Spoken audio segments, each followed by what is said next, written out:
C'est toujours un plaisir d'être au service de son pays et c'est ce que nous essayons de faire, peu importe les difficultés qui s'imposent.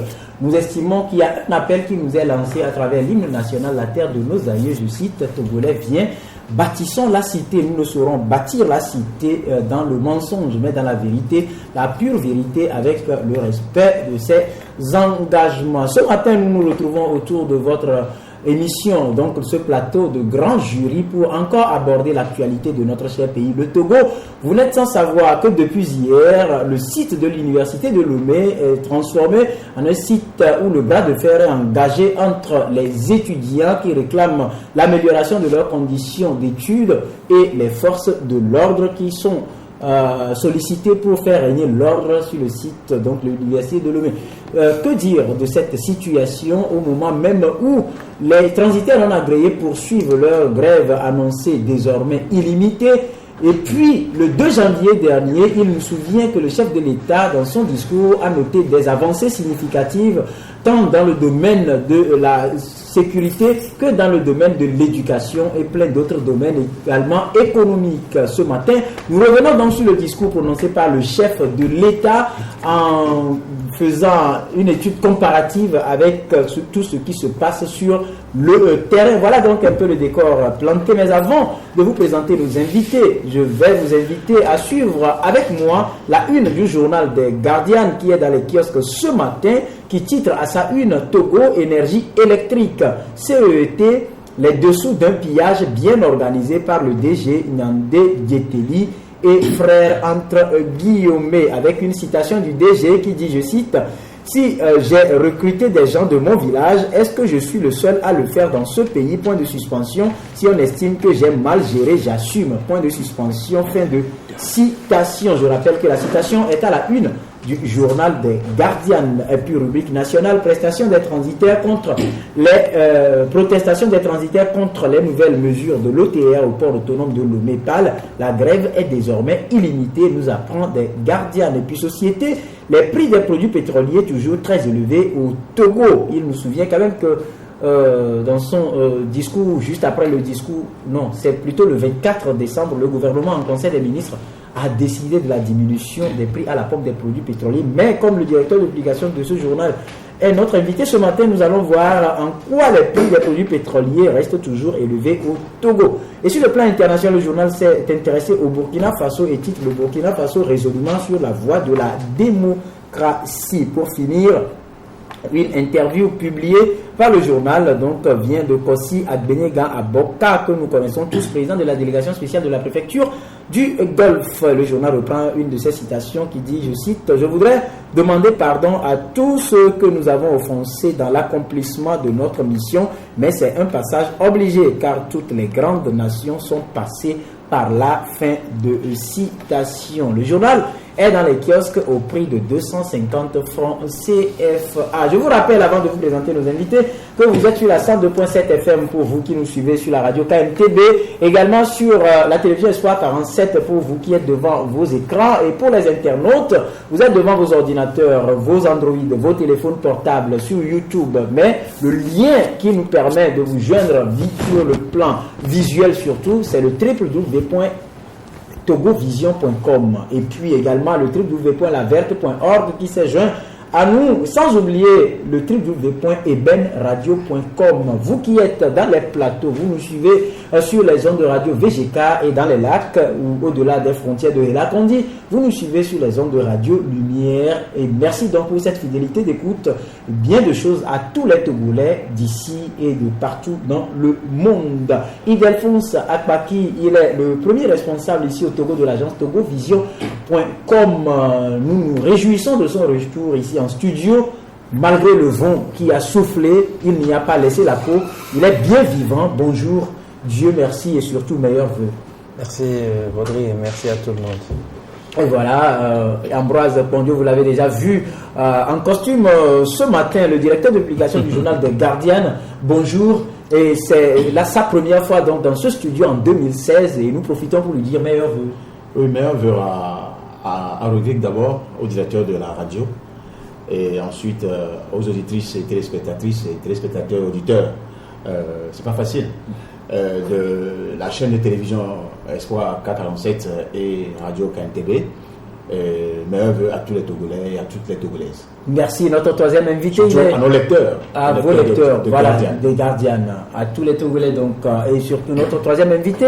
Il est le directeur de publication du journal Temps Nouveau. Il est avec nous ce matin. Nous lui disons salam alaikum.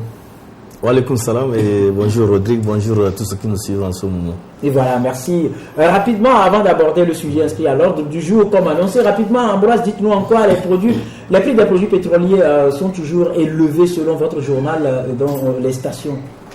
Oui, vous savez, le prix du baril au plan mondial a dégringolé de juin 2014 jusqu'à très récemment, la semaine dernière, à d'abord $115 jusqu'à $37 la semaine passée. Ça va encore diminuer selon les experts, ce qui augure une certaine bonne santé pour les consommateurs. C'est vrai que contrairement aux consommateurs, les producteurs en souffrent énormément et les coûts mondiaux sont en baisse. Même comment vous les appelez, les bourses de valeur ont des problèmes actuellement. Donc tous ceux qui investissent ont sérieusement des problèmes. Mais ce qui nous concerne, puisque nous sommes plus du côté des consommateurs et du peuple, je crois que ça devait être une aubaine pour les consommateurs togolais, parce qu'au Bénin, à côté, les pays de la sous-région qui ont un niveau de vie un peu plus élevé, l'essence plomb coûte à 460 francs. Et en Côte d'Ivoire aussi, c'est à moins de 500 francs. On se demande pourquoi le gouvernement togolais maintient toujours le prix. Et chaque pays a sa réalité. Non, écoutez, il ne peut jamais avoir une réalité dans un pays francophone où le niveau de vie est très bas, le coût de la vie aussi bas, contrairement à Côte d'Ivoire et au Bénin. Donc, moi, je me dis que certainement que ces multiples taxes qui se greffent sur le litre d'essence au Togo profitent à certains poches. Donc, c'est des réalités ignobles, puisque le Togo ne peut pas continuer par subventionner le pétrole. Le mécanisme automatique des prix à la pompe doit être réactivé. Au temps de Gozan, on l'avait dit, on n'a jamais fait. Tout simplement, ça veut dire que ça profite à des gens. Donc, si le gouvernement suspend la suspension du pétrole, tel que la Banque mondiale l'a obligé entre-temps, quand le prix augmente, le baril augmente au plan international, les Togolais savent que ça a augmenté, on augmente automatiquement la pompe. Mais quand ça diminue, le Togolais devait en principe acheter l'essence à 3,50 francs. Même moins de 3,50 francs. Vous voyez combien de fois on nous martyrise, on souffre. Alors que le chef de l'État, Faure Gnassingbé, je vais terminer en disant, Faure Gnassingbé prône ou vend le mérite d'un mandat social. Il y a un paradoxe. Oui. En tout cas, Ildefonse Akpaki, le 24 décembre, le gouvernement était en conseil des ministres et a décidé de la diminution du prix à la pompe des produits pétroliers. Est-ce que ce n'est pas, on ne peut pas classer ça dans les avancées? Est-ce que ce n'est pas un effort considérable fait par le gouvernement? Je crois que Ambroise a essayé de dire l'essentiel de ce qu'il y a à dire. Dans un pays où nous avons au moins une cinquantaine de ressources que regorge notre terre et que le niveau de vie est aussi bas, le coût de vie est aussi bas et qu'on remarque que chaque fois que sur le plan international le baril est bas et qu'on ne veut pas se mettre au même diapason que ceux qui sont les premiers à nous mettre à l'abri de la cherté de la vie, on se dit que tout ce qu'on nous sert comme mandat social n'est que du pipeau. Parce que... Vous trouvez? Non, ce n'est que du pipeau. Le gouvernement aurait mieux fait en refusant de diminuer le prix des produits pétroliers, opter pour les mesures d'accompagnement. S'il refusait, parce que jusqu'à preuve du contraire, la cherté de la vie est encore de mise. Est-ce que c'est un refus? Puisque, comme je l'ai dit le 24, il y a eu quand même en Conseil des ministres cette décision qui a pris effet immédiatement. Est-ce que vous savez que le prix du baril a dégringolé et continue toujours d'être dégringolé? Et donc à chaque fois qu'il y a eu ce dégringolage, il faut que le gouvernement essaie de se mettre automatiquement au même niveau. Pourquoi? Parce que quand ça monte, on a toujours tendance à monter le prix. Mais pourquoi quand ça dégringole, on ne veut pas baisser le prix? à la pompe. C'est la grande question. Ouais. Voilà. Ibrahim Acha, est-ce que vous partagez les interventions des uns et des autres sur cet aspect-là? Parce que il y a l'autre constat également, quand on augmente les prix des produits pétroliers, ça fait automatiquement augmenter les prix des denrées alimentaires et du transport. Et quand on diminue, c'est un constat général, il n'y a pas de diminution à ces niveaux-là. Oui, mais il faut dire tout simplement qu'au niveau du gouvernement, lorsque les prix du baril baissent, et le souhait de toute la population est que les prix à la pompe aussi baissent, parce que c'est une question de loi économique, parce que lorsque vous, à l'approvisionnement, là où le gouvernement va acheter le carburant, les choses sont moins chères, arrivé ici, il faudrait qu'on applique aussi la vérité des prix. Et c'est ce que tous les Togolais ont toujours souhaité de la part de leur gouvernement.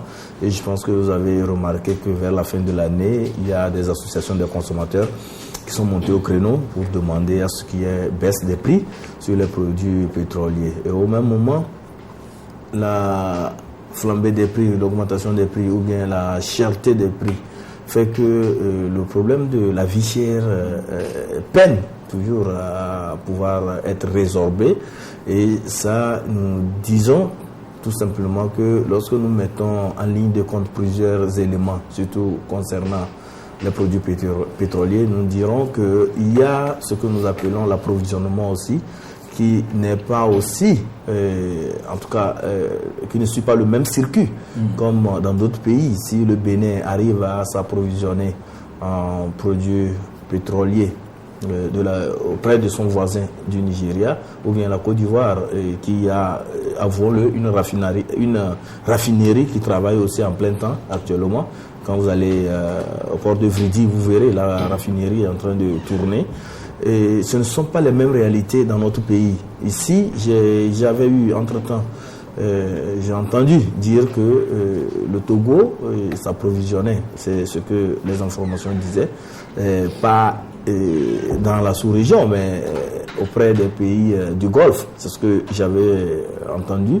Et je me dis que si on doit s'approvisionner en produits pétroliers depuis les pays du Golfe, il faut être certain que on ne va pas pratiquer les mêmes prix que le Bénin, par exemple, qui s'approvisionne tout à côté, auprès de son voisin du Nigeria. Mais ce n'est pas quand même une raison.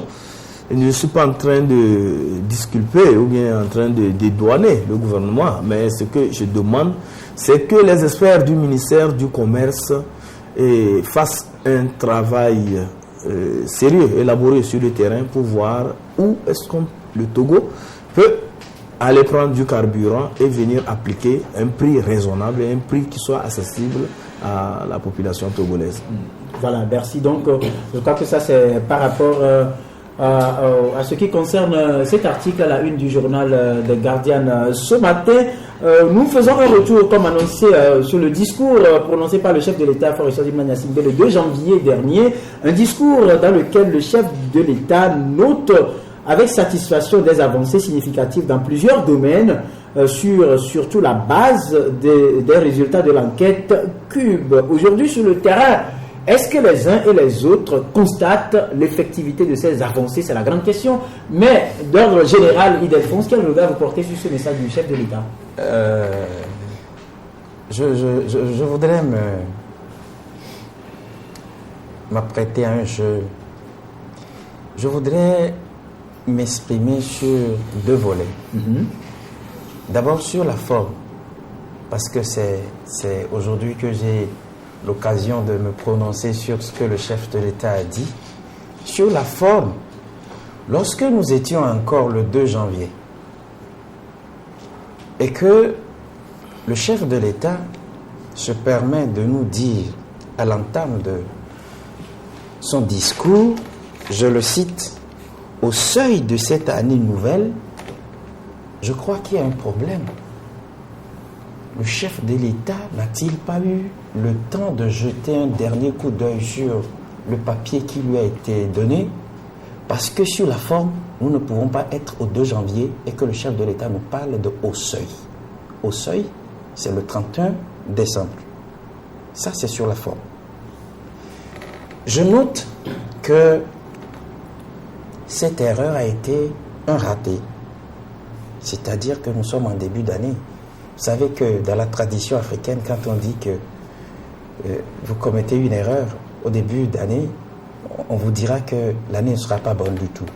Parce que, pris comme Africain, je dis que non seulement ça a été un raté, mais je lis à travers les lignes. Pourquoi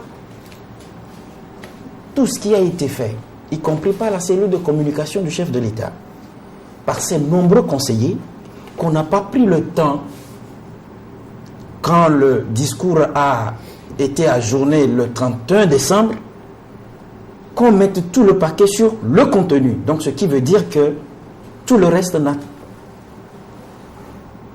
Tout ce que le chef de l'État a dit par la suite n'a pas été le fruit d'une réalité que vivent les Togolais.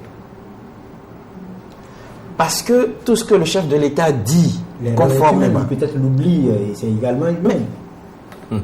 Tout ce que le chef de l'État dit, conformément à l'article 58 de la Constitution, engage l'État togolais.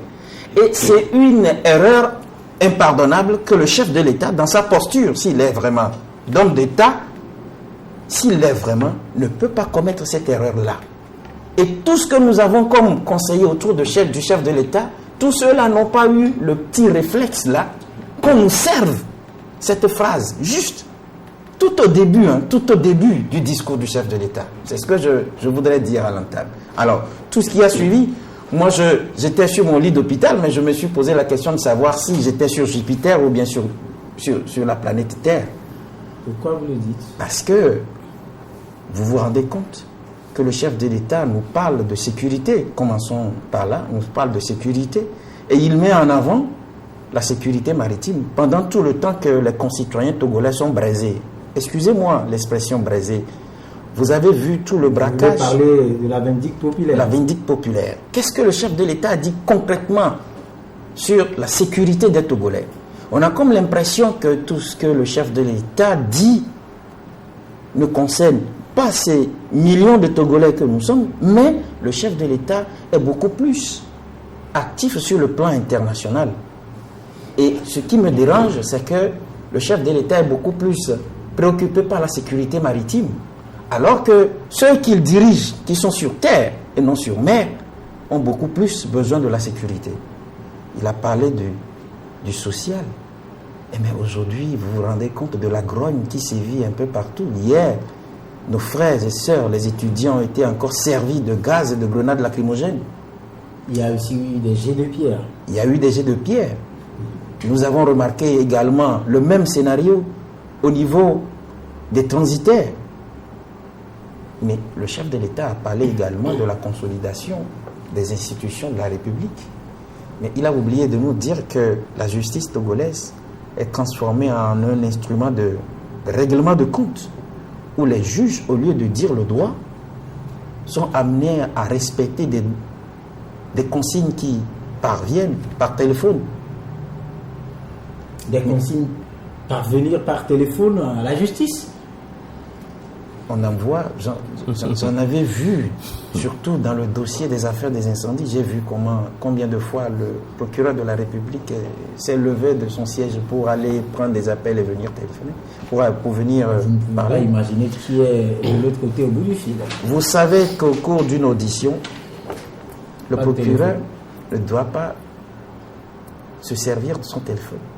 Le droit est une science exacte. Nous apprendons. Dire le droit, c'est 1 plus 1 égale 2, c'est tout. C'est tout. Très bien. Alors, Ibrahim, vous avez suivi Ildefonse relever un peu cas par cas. Je rappelle, il a dit en début lui-même qu'il n'a pas eu à se prononcer autour de ce discours. Et comme nous l'avons inscrit au sujet aujourd'hui, au menu de nos débats par rapport à la situation sur le terrain, est-ce que vous partagez son avis sur ce regard critique à l'endroit de ce message lorsqu'il parle peut-être d'un manque de suivi, que ce soit au niveau du chef de l'État ou de sa cellule de communication? Sur le plan forme, il a relevé des erreurs et ça, je dirais que c'est normal. Et c'est des remarques pertinentes parce qu'il est togolais. Quand il y a des anomalies dans un discours, il y a des erreurs graves qui peuvent faire croire qu'au Togo, on n'a pas des gens aussi futés, des gens aussi intelligents, des gens qui maîtrisent la langue de Molière pour pouvoir pondre un discours aussi, disons, qui reflète l'image quand même et la grandeur d'esprit de celui qui va lire le discours. Ça pose problème. Et donc, je pense qu'il a bien fait de parler de la cellule de la communication de la présidente de la République, qui doit être beaucoup plus, disons, attentive et surtout ne plus verser dans la nonchalance. Il faudrait quand même qu'il y ait un travail sérieux qui se fasse, parce que quand on est dans la cellule de communication, c'est sérieux, en temps normal, les têtes peuvent tomber normalement. Bon, en tout cas, ça dépend c'est à la discrétion du chef de l'État lui-même. Il verra si ce que nous disons ici par rapport à cette erreur, si ça parvient dans les couloirs de la présidence de la République et que des gens qui ont en idée l'évolution de notre pays se saisissent vraiment de cette affaire et voudraient corriger, et non des gens qui vont plutôt voir en cette remarque une certaine animosité, vouer une certaine animosité vers le journaliste qui a fait cette remarque. Je pense que on va tirer profit, et c'est une remarque qui va amener quand même à revoir un peu le mécanisme de fonctionnement au niveau de la cellule de communication.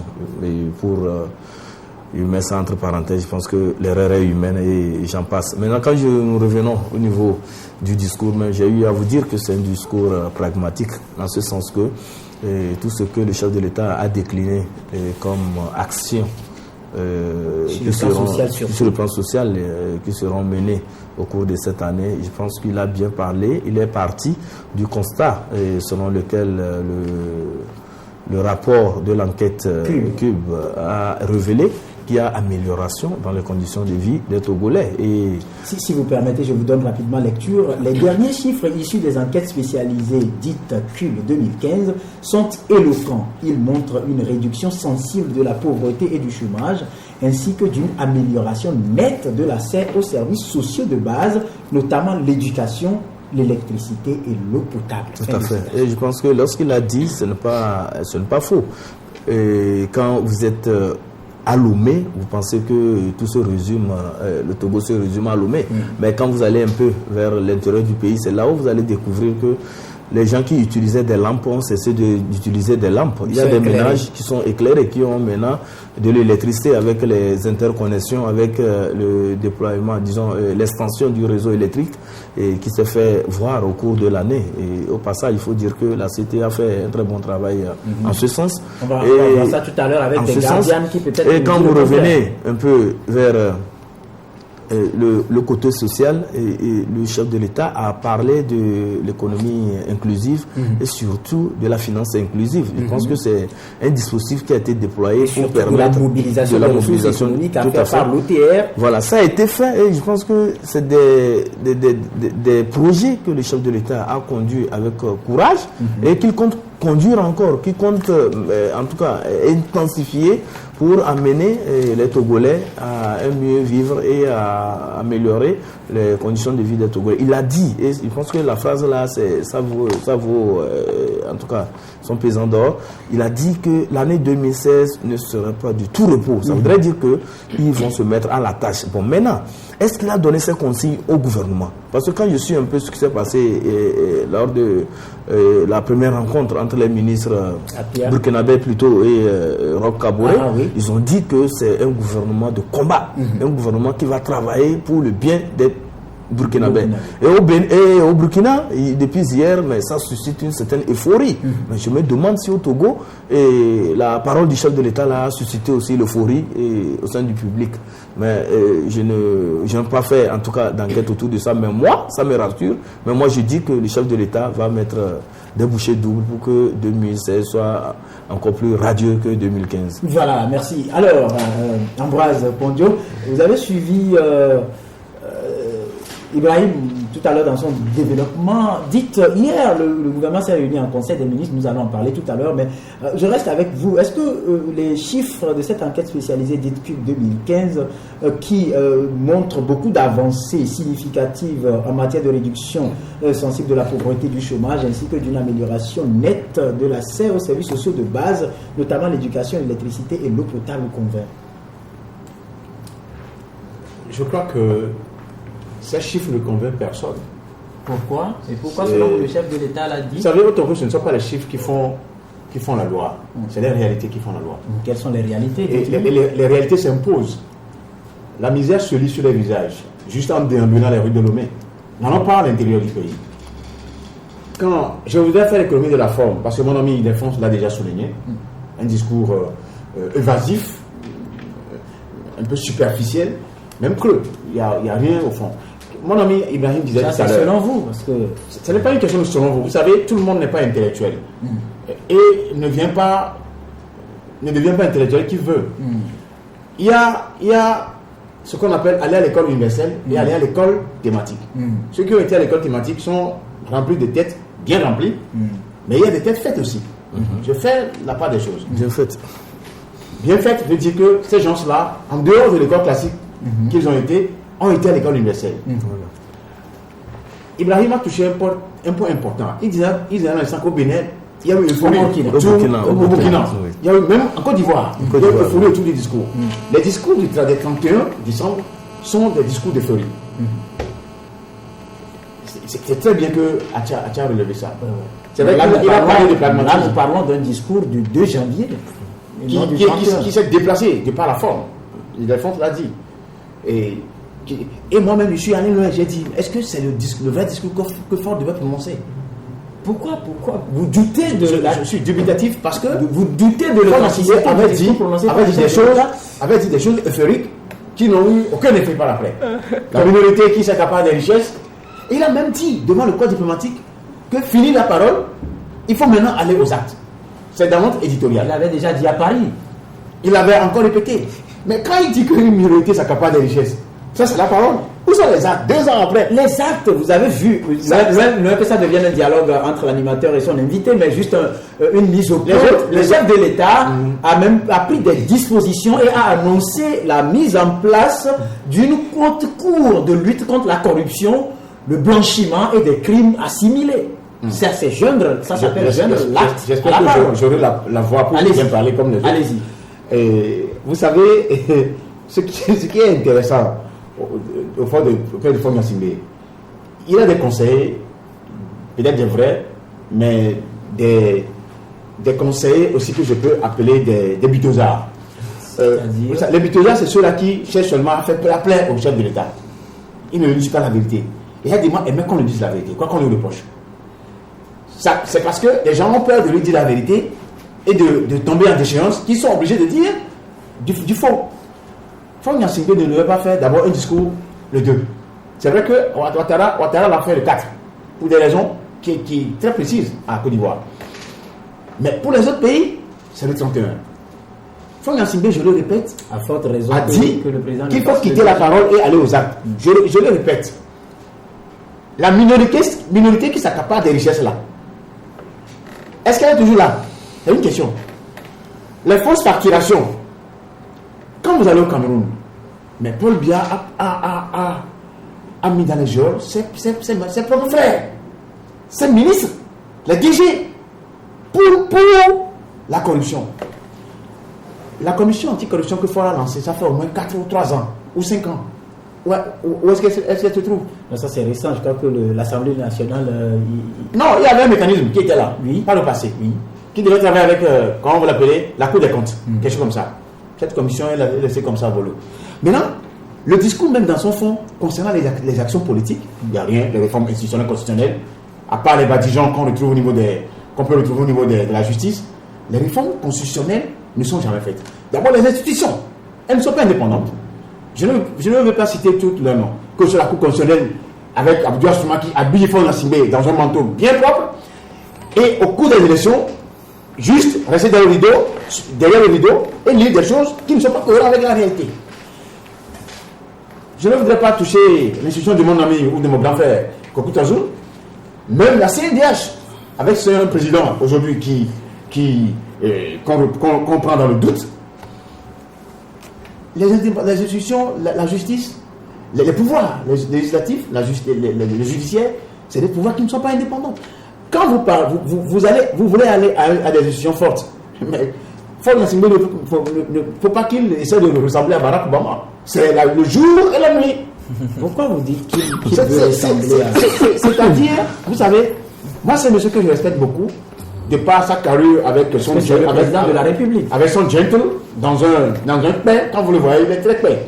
Et ça c'est bien. Mais ça, c'est le Togolais qui le voit. Le Togolais veut autre chose que aller voyager 6 fois par semaine. Donc dans le monde, on ne trouve pas le chef de l'État, il n'est pas là. Vous le cherchez, il y a des trucs à Mango, il n'est pas là. Il y a des trucs. Il y a des retombées de sa sortie quand même. Les retombées, c'est qu'on invite le Togo à adhérer au djihadisme, c'est-à-dire à la lutte contre le djihadisme. Et on attire la faute au Togo pour le moment. On expose le pays. Je ne dis pas on expose, ça c'est très faible. C'est-à-dire qu'on met le Togo dans un camp idéologique sunnite. Pour l'Arabie Saoudite et contre le Daesh. Et quand vous voulez lutter contre le Daesh, attendez-vous à protéger vos marchés au lieu de forts attroupements. Même les mosquées. Donc je dis que Faure Gnassingbé peut mieux faire. Il a certainement un autre discours qu'on a caché. Parce qu'on lui reprocherait d'avoir dit des choses encore. Vous avez des informations autour de ce discours? Non, vous savez, c'est un journaliste qui parle. D'accord. Je n'ai rien. Mais le fait même qu'on ait déplacé la date et qu'on est ensuite revenu à dire des choses creuses, plats et superficielles, ça montre à suffisance que Faure Gnassingbé pouvait mieux dire. Faure Gnassingbé n'a servi personne. On vous a assez compris. Il m'a déçu. Avant d'arriver à Ildefonse, Ibrahim, quand on revient sur les enquêtes, les chiffres donc issus des enquêtes spécialisées dites CUP 2015 qui annoncent des avancées significatives au niveau des services sociaux de base, notamment l'éducation. Si on s'en tient à cette réalité du discours du chef de l'État, comment expliquez-vous la scène qui se produit à l'université de Lomé actuellement? Depuis hier, ça a démarré. Non, il faut dire que la scène qui se produit au niveau de l'université de Lomé, c'est une manifestation de mécontentement. Et vous savez que l'étudiant, quand c'est dans le domaine de l'éducation. Oui, la tranche d'aide ou bien l'allocation et la bourse ne tombent pas, l'étudiant devient beaucoup très exigeant. Et c'est ça qui amène souvent vers sinon, des par rapport excès. à ça, il y a eu des efforts. Permettez-moi, le gouvernement a débloqué 7 milliards de fonds CFA pour accompagner les étudiants en matière d'allocation et de bourse. Tout à fait, mais ce qui se passe, c'est que la première tranche n'est pas encore versée. Donc il faut le savoir, c'est ce que les étudiants attendent. Et si je le dis, parce que nous-mêmes sommes passés par l'université, vous savez, à notre époque, quand on attend l'aide ou bien la bourse et que ça ne vient pas, on cherche tout de suite d'autres éléments qu'on vient greffer sur la revendication principale. Au fait, c'est la réclamation des bourses. C'est ce que l'étudiant réclame le plus souvent, c'est l'argent. Et on cherche d'autres, on dit les affiches sont ceci, les choses sont... Une fois qu'on commence par payer, tout le monde oublie, et chacun retourne dans les amphis et on continue pas à travailler. C'est la réalité sur le campus. Donc c'est un mécontentement. Je pense que les autorités rectorales vont penser à cela et très vite voir avec la direction des bourses et stages pour qu'on voit comment on peut débloquer l'argent pour pouvoir payer les tranches et tout ça là et ramener le calme sur le campus. Mais au-delà de ça, c'est que les autorités rectorales devaient aussi commencer par mettre en œuvre des stratégies pour que le campus devienne un pôle d'excellence. La dernière fois, on me posait cette question, qu'est-ce qui a manqué dans le discours du chef de l'État? J'ai bien dit que surtout avec la vision que nous avons au Togo, la vision d'aller vers l'émergence en 2030, on doit faire de telle sorte que l'université puisse nous produire des intellectuels, puissent nous produire des cadres capables. Intellectuels de qualité. De qualité. Il y a des intellectuels de second zone. Bon, je voulais parler plutôt des cadres compétents et qui puissent porter ce projet du Togo émergent. Parce qu'actuellement, le curriculum que vous avez, si vous allez dans les départements, tout ce que vous avez là-bas, ce n'est pas encore de nature à booster cet élan d'émergence. Il pense parce que lors du Conseil des ministres à Pia, il y a eu quand même des mesures qui ont été prises. Donc voilà qui est en adéquation avec la volonté du chef de l'État de faire mieux pour les Togolais. Parce que je me rappelle, il avait lâché une phrase dans une circonstance, il dit demain sera mieux qu'aujourd'hui. Donc nous avons espoir que M. Faure Gnassingbé et son gouvernement feront en tout cas tout ce qui est de leur possible pour que les choses aillent mieux. Mais seulement, je le répète, il ne faudrait pas que ce que chante le chef de l'État ne soit pas ce que fait le gouvernement. L'action gouvernementale doit suivre la volonté du chef de l'État. Mais quand vous avez des ministres qui, au lieu de travailler pour l'intérêt général, pensent seulement à monter des projets pour pouvoir avoir des dividendes, pour pouvoir soutirer des rétrocommissions auprès de ceux à qui ils concèdent les marchés, ça pose problème.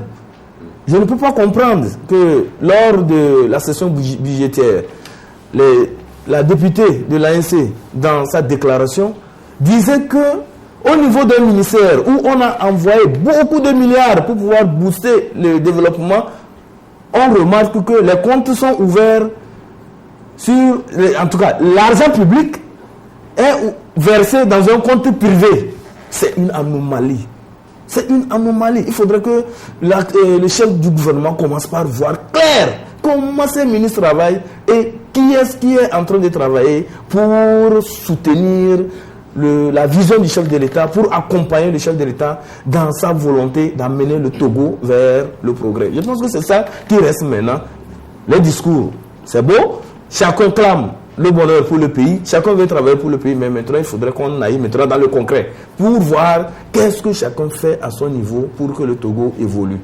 Voilà, avant d'arriver au niveau du plan sécuritaire où le débat était au cœur du Conseil des ministres hier, je reviens avec l'OTR et la grogne des transitaires non agréés. Dans le discours du président de la République, il a bien signifié que l'OTR devrait mobiliser assez de ressources pour soutenir le budget exercice 2016, après avoir quand même mentionné tous les efforts qui ont été faits par l'OTR en 2015. Aujourd'hui, face à cette grogne, est-ce qu'il y a des craintes que l'OTR n'avance pas? Mais avant que moi je ne réponde à ta question, je voulais revenir un tout petit peu sur les cas de l'éducation. Deux trucs. Vous savez que mon ami Ambroise a dit tout à l'heure que le chef de l'État s'est prononcé, mais il a oublié l'essentiel. C'est-à-dire que j'ai remarqué également dans le comportement de M. Faure que tout ce qu'il dit pour la plupart du temps n'est pas réalisable. C'est-à-dire que, soit la dernière fois, puisqu'il le disait tout à l'heure que ce n'était pas le vrai discours qu'il allait prononcer, on a comme l'impression que le chef de l'État s'est illustré la dernière fois comme un amuseur de galerie. Quand il nous pose le problème de la corruption, lui, il a si bien relevé tout à l'heure, en disant qu'il nous a dit il y a quelques années qu'il y a une minorité qui fait main basse sur les richesses du pays. Est-ce que le chef de l'État est revenu? Parce que tous les jours, cette citation revient. Oui, il faut que ça revienne. Parce que quelqu'un qui dit qu'il combat la corruption et qui vient dire, le chef de l'État en plus, celui-là qui a presque tous les pouvoirs, celui à qui la Constitution, la loi fondamentale de l'État confère tous les pouvoirs, qui vient dire qu'une minorité s'accapare des richesses de cet État-là que lui-même il dirige, vous ne pensez pas qu'il y a un problème et qu'il n'est pas arrivé quelques années plus tard à dévoiler, à mettre sur la place publique cette minorité-là, il y a un problème. Mais quand lui-même il parle de la corruption et que la loi fondamentale togolaise lui fait obligation dans ses dispositions 145 de déclarer ses biens et avoirs, s'il ne le fait pas, et comme la loi le dit, tous ceux qui sont encore à côté de lui doivent le faire. Mais si vous ne le faites pas, comment voulez-vous lutter contre la corruption? Comment? Alors que la loi fondamentale de ton État te fait obligation de déclarer tes biens et avoirs pour qu'on sache si tu as volé ou pas. Mais si tu ne le fais pas et tu veux lutter contre cette corruption-là, Boari l'a fait. On l'a cité la dernière fois. 100 jours après, mais il a déclaré ses biens et avoirs. Son vice-président Yemi l'a fait. Mais vous voulez le faire au Togo? Respectez la loi. Maintenant, parlant des institutions aussi. Mais L'article 114 fait obligation au chef de l'État de faire une déclaration sur l'état de la nation togolaise pour qu'on sache ce qui ne va pas. Est-ce qu'il a une fois fait, il y a 10 ans que M. Faure est au pouvoir? Est-ce que vous l'avez vu une fois passer devant les députés pour faire l'état de la nation? Il envoie les ministres qui défilent. Attention. Vous avez vu dans le cas de Mango, il y a eu quand même deux ministres qui étaient devant. Les ministres sont interpellés. Mais non. Les ministres n'ont pas fait une prestation de serment comme le chef de l'État. Le chef de l'État, conformément à l'article 64 de la Constitution togolaise, a dit « Je jure devant Dieu et devant le peuple togolais souverain ». Mais c'est quoi toutes ces histoires-là? Vous voyez que tout ce que nous avons, et puis le chef de l'État nous parle du Togo émergent. Quand on sait, parce qu'on a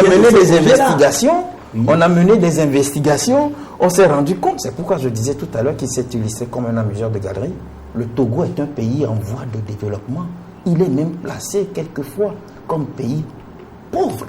Mais quand il nous parle d'émergence, alors qu'on sait que il y a $640 de PIB par habitant pour un pays en voie de développement.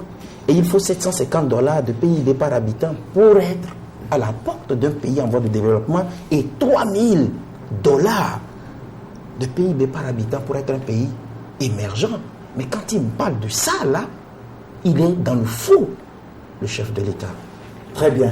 Vous avez esquivé un peu par rapport à ma question sur le plan éducation, mais je crois que nous allons nous intéresser un peu à Ambroise avant de... Non, un petit mot pour dire que lorsque mon confrère Ildefonse disait que cette minorité dont parlait le chef de l'État est toujours, disons, en activité et n'est pas inquiété, je voudrais dire que le chef de l'État est souvent, quand vous remarquez dans des pays, on ne se lève pas du jour au lendemain pour aller arrêter des gens. Vous savez que sur la base des rumeurs, sur la base des déclarations, il y a un travail de fond qui se fait. Je pense que lorsque le chef de l'État dit qu'on va s'attaquer avec méthode à la question de la corruption, à mon avis, c'est qu'il y aura des audits qui seront commandités, il y aura une investigation qui sera faite, et c'est sur la base des résultats et des documents qu'on pourra inquiéter ces corrupteurs ou bien ces corrompus. Et en dehors de ça aussi, il y a des mécanismes aujourd'hui que nous voyons. Quand vous allez à l'ARMP, il y a quand même la passation de marché ne se fait plus comme ça se faisait, de gré à gré. Ce ne sont plus des bandes d'amis, des bandes de copains qui s'organisent en une association ou bien en un consortium de BTP pour aller prendre des marchés et s'évaporer dans la nature. Quand vous allez à l'OTR aussi, avant on nous disait que des gens rentraient avec près de 7 millions cash chaque soir à la maison, ce qui voudrait dire que c'était de l'argent que de certaines personnalités pillaient sur le dos de la population. Mais aujourd'hui, avec tout le mécanisme qui est mis en place au niveau de l'OTR, je pense que l'argent ne va plus dans les caisses sombres ou bien dans les poches des gens. C'est encore un effort qui est fourni à ce niveau. Je pense que le Togo est en train de lutter contre... Sauf que vous-même vous venez de dire tout à l'heure que l'argent du Togo serait placé sous des comptes privés. Tout à fait. Je vous dis que c'est une anomalie au niveau du gouvernement. Ça a été relevé. Certaines personnes prennent l'argent public pour aller mettre sur des comptes privés et gérer sans contrepartie, sans même chose. Or, l'argent public doit être au trésor. Au trésor. Et quand vous avez une demande, vous formulez la demande et on décaisse l'argent. C'est comme ça que ça se fait. Très bien. Alors, donc, je pense que tout ça là, c'est des anomalies et le Togo est en train de lutter farouchement contre ces anomalies. Voilà. Et nous avons espoir quand même que les choses iront bien. Voilà. Ambroise, vous avez à la une de votre journal un article sur l'énergie électrique où vous parlez de la CET. Votre titre dit bien les dessous d'un pillage bien organisé par le DG Nyandé Dételi et ses frères entre guillemets. Alors, de quoi s'agit-il? Oui, je vais commencer par mon ami Acha qui faisait allusion tout à l'heure avec cette histoire de l'OTR qui faisait rentrer de l'argent dans les caisses suivant les gestions dans les entreprises. Ici, c'est vrai que la CET est une entreprise parapublique ou société parapublique, mais qui a des comptes à rendre à l'État parce que l'énergie, c'est la souveraineté d'un État. Et à ce titre, il y a beaucoup de choses qui se passent à la CET. Nous sommes rentrés dans le cœur de la CET, des magouilles, des détournements pas possibles, des marchés qui sont donnés gré à gré. Oubliez ces histoires de OTR et de la RMP là. Je vous dis que la CET c'est un fourre-tout, c'est de l'abîme. C'est une bombe qui est prête à exploser à tout moment. Une seule personne peut créer 5 entreprises ou 5 sociétés qui soit une entreprise ou des entreprises des frères de GTLI ou des autres membres de la même famille ethnique. Attends, je vais continuer. Attends. 5 sociétés peuvent postuler à un appel d'offres. On prend un, c'est la même personne. Et les dividendes sont partagés entre les véreux qui sont là-bas à la société. La société est en train de couler, ça coule. Elle est pratiquement au bord du gouffre. Des affectations punitives. On peut affecter des frères qui sont à l'intérieur, qui ne savent rien de ce pourquoi on les a affectés. On déloge d'autres qui sont très compétents à le mettre ici pour les remplacer. Maintenant, on gravit les échelons. Avec des reclassements au niveau des salaires, les gens sont là, ça fait 5 ans. Mais ceux qui sont venus avec le même diplôme il y a 2 ans ont pratiquement vu leur salaire doubler, contrairement avec. Il y a des choses qui se passent dans la société. C'est-à-dire que ce que je dis ici, demandez-moi pourquoi ils ont changé de conseil d'habitation. Il y a tellement de choses. Un DG, le DG peut se permettre de financer le funérail d'un membre du conseil d'habitation entièrement. Même si c'est 1 milliard, il peut le faire. C'est juste un exemple. Sans faire de compte. Il dit, il assume. Je l'ai vu finalement hier soir au téléphone. Grave. Non, écoutez, vous savez, ceux-là même qui sont mes sources, ils m'ont dit, si vous voulez publier notre nom, nous sommes prêts, il faut publier. Mais quand les gens parlent comme ça, ça veut dire que c'est connu de tous à la société. Il y a un syndicat, allez demander au chef du syndicat ce qui se passe à la société. J'ai interrogé le DG, puisque j'étais absent. Le DG a dit, je l'ai cité là-bas, que la situation est sensible ou délicate. Il a dit des choses. Nous sommes dans une période charnière. Mais c'est des phrases qui corroborent tout ce que moi j'ai eu à raconter dans mon article. Vous pensez que le journaliste peut se lever monter pour écrire des conneries? C'est pas dicté. Même on peut ne pas avoir des pièces à conviction là-bas. Mais les pièces à conviction, c'est les hommes qui ont donné des informations. Ils sont là. Donc, j'ai dit qu'il assume ce qu'il a fait. Il a même dit qu'il dit clairement aux gens que si j'ai dépensé des milliards pour acheter un matériel pour faire vivre la sécurité, où est le problème? Mais quelqu'un qui parle comme ça, il a même dit, il est même prêt à partir. S'il y a des décisions, il est prêt à partir, il est enseignant, il peut retourner à l'université. Je suis le seul à avoir de ces mots-là. Il ne s'attendait pas à avoir ces questions, mais il est obligé de répondre dans la colère. Donc je vous dis que la CET, il faut tout refonder à la CET. Le président de conseil d'administration sortant, selon nos sources, serait l'un de ceux-là qui ont fait couler la CET. Je vous dis, nous y reviendrons. Il y a d'autres secteurs. Comment ils font les extensions, les facturations? On reviendra sur ça. Très bien. Je crois que le journal est dans les kiosques au prix de 250 francs CFA pour les lecteurs, et donc on vous attend dans les kiosques très rapidement. Nous allons poursuivre avec les autres invités, et nous allons parler donc de l'OTR, puisque le sujet relatif à la grève des transitaires non agréés était au cœur des débats en Conseil des ministres hier, et le gouvernement a suivi une communication qui a réitéré les intérêts de l'imposition de ce badge pour réglementer l'accès au port autonome de Lomé à tous les transitaires. Donc aujourd'hui, il est question de savoir si, avec toutes ces grèves des transitaires non agréés, les provisions faites au nom de l'OTR pour cette année 2016 seront atteintes. Yves Alphonse.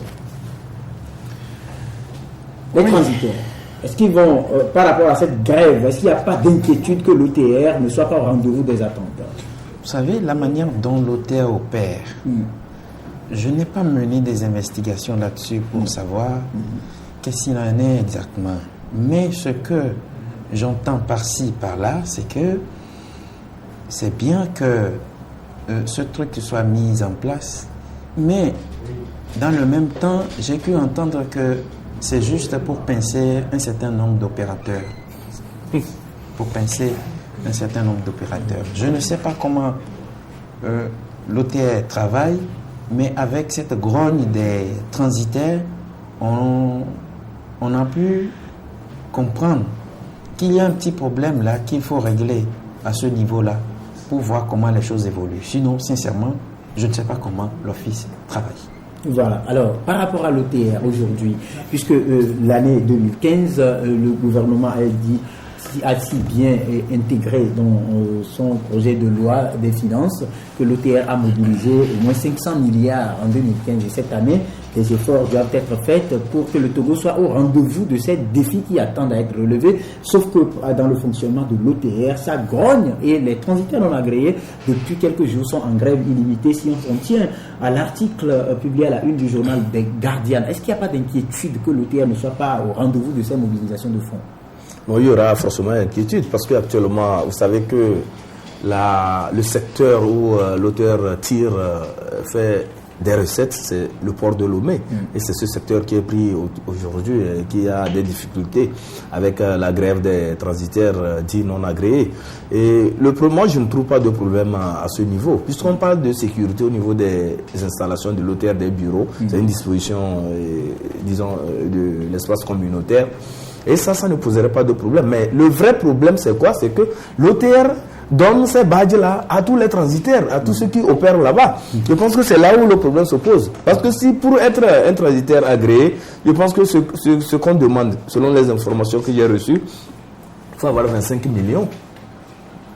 Il faut avoir 25 millions pour pouvoir, en tout cas, être un transitaire agréé ou soit appartenir à une société de transit bien installée et pouvoir avoir, dans le cadre quand même du fonctionnement de cette société, un badge que le directeur de la société peut vous octroyer. Là, vous êtes considéré comme un employé de cette société de transit. Donc, c'est le problème qui se pose actuellement au port et les transitaires que nous avons rencontrés disent ne pas être contre le port de badge, mais seulement que l'OTR fasse suffisamment un nombre important de badges et qu'ils mettent cela à la disposition de tous les transitaires, toute personne ou les transitaires qui veut opérer, qui veut avoir des opérations à faire au niveau des services de douane, comme en tout cas disons le service le plus envieux au niveau du port de Lomé, c'est la douane, et c'est tous ceux qui auront à faire des opérations là-bas, aller payer des taxes, à faire tout ça, les formalités pour pouvoir sortir les conteneurs ou bien les automobiles. Je pense que devait avoir automatiquement accès à ces badges, devait avoir ces badges pour pouvoir opérer. Et les transitaires disent, même si on leur demande de payer peut-être 5 000 francs par semestre, mais je pense qu'ils ne refusent pas. Mais seulement quand on limite cela, c'est qu'on veut mettre un bon nombre de transitaires non agréés sur le carreau. C'est là où le problème se pose. Et la question aussi qu'on doit se poser, qu'est-ce que l'État fait pour que ces gens-là, qu'on dit non agréés, puissent rentrer maintenant dans le formel? C'est là où le problème se pose. Nous avons une délégation en tout cas du secteur informel qu'on appelle la DOSI, qui est là, qui a commencé par encadrer les émigrants et qui continue par encadrer les artistes et autres. Bon, pourquoi ne pas penser aussi aux transitaires? Aller vers ce secteur, les regrouper, former une structure beaucoup plus forte qui pourra les identifier comme tels et servir en même temps de caution ou bien en tout cas, comme on dit, de garantie pour les opérations qui se feront au port. Je pense qu'il faut mûrir la réflexion à ce niveau aussi, et que l'OTR aussi ne soit pas aussi une structure créée pour avaler les Togolais.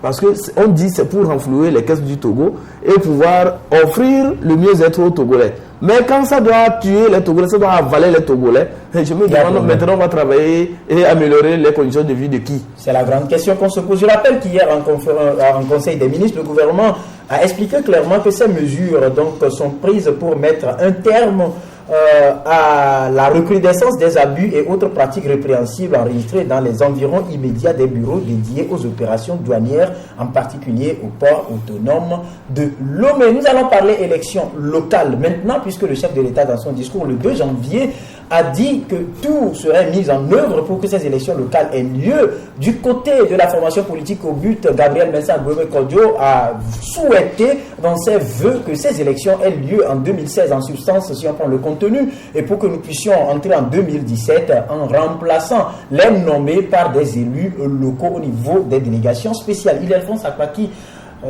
l'avènement des élections locales toujours sur le tapis, est-ce que vous y croyez? Je ne crois pas. Pourquoi? Vous savez que j'étais toujours sceptique au propos de M. Faure Gnassingbé. Moi, je le dis, et mes propos m'engagent. Vous savez que... Vous émettez des doutes par rapport à tous les efforts que le gouvernement fait en matière... Je suis sceptique.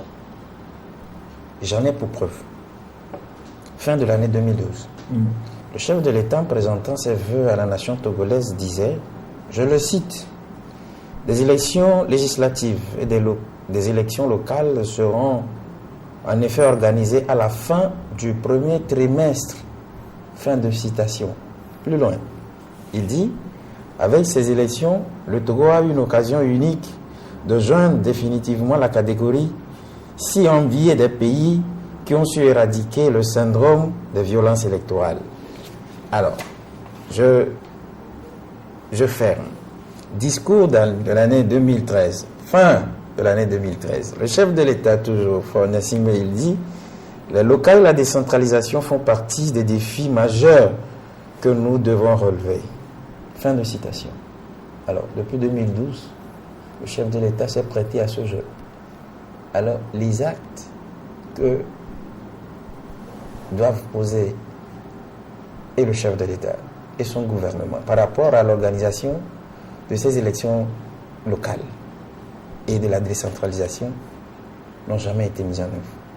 Plus loin, il parle encore au corps diplomatique et il promet, le 13 décembre 2013, il promet au corps diplomatique la prochaine étape sera l'organisation d'élections locales avec l'approche inclusive et participative, indispensable pour mettre en œuvre une politique de décentralisation. Ça, c'est un homme d'État qui parle. Et chaque fois quand il parle, tout ce qu'il dit est en contradiction avec la réalité. Vous savez, je suis plus que sceptique au propos du chef de l'État. Et lui-même, il me donne raison, parce que à l'analyse du budget de l'année 2016, le chef de l'État s'est prononcé le 2 janvier. Il a parlé d'élections locales et de décentralisation. Mais pour matérialiser cela, il faut qu'on le trouve. Il n'y a pas de date, il n'a pas donné de date, il n'a jamais dit que ça aura lieu en 2016. Bon. Et quand il a parlé en 2012, quand il a parlé en 2013, quand il a parlé en 2014, quand il parle fin 2014, ou bien début d'année 2016, il a parlé en 2015, il a parlé en 2016. Mais je reste toujours sceptique, je le dis, et je prends le chef de l'État au mot.